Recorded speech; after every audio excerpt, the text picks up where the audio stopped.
একটা ঐতিহাসিক মুহূর্তের সাক্ষী হলাম আমরা। প্রিয় বন্ধুগণ, এই ঢাকা বিশ্ববিদ্যালয়ের অপরাজয় বাংলার পাদদেশে দাঁড়িয়ে জীবনের সকল সম্ভাবনাকে উপেক্ষা করে রাষ্ট্রের তোরে নিজেকে বিলিয়ে দিতে শিখিয়েছে যে অনুভূতি, সে অনুভূতির নাম বাংলাদেশ জাতীয়তাবাদী ছাত্রদল। 2016 সালে যখন বিশ্ববিদ্যালয়ে এসেছিলাম, যে রাজনৈতিক অপসংস্কৃতির সাক্ষী হয়েছি, সেখান থেকে পণ করেছিলাম আমি অত্যন্ত ক্ষুদ্র মানুষ।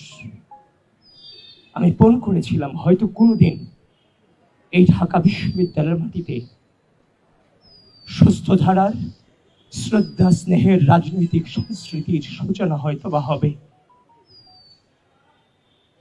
আমি আপনাদের সকলকে বলছি, এই পথকে বেছে নিতে গিয়ে আমার নিজের পরিবারের সাথেও আমার 1 বছরের কোনো সম্পর্ক ছিল না।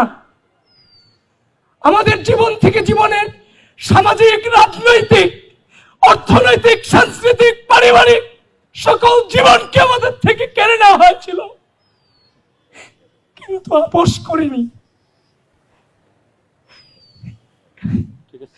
একটাই মনোবল ছিল, একদিন আমরা জিতবো।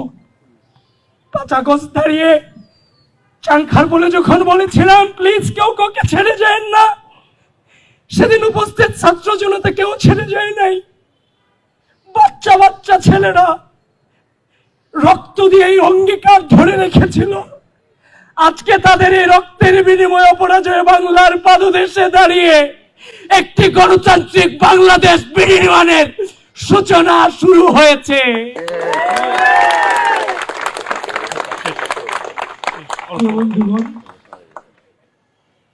একটা চ্যালেঞ্জের মুখে আমরা 16 সাল থেকে বিশ্ববিদ্যালয়ে ভর্তি হওয়ার পর থেকে আজও পর্যন্ত চ্যালেঞ্জ ফেস করতে করতে আজকের এই জায়গাতে এসেছি।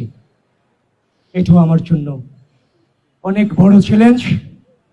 আমি আনন্দিত নই, তবে চ্যালেঞ্জ মোকাবেলা করার জন্য মানসিকভাবে সর্বোচ্চ প্রস্তুত ইনশাআল্লাহ।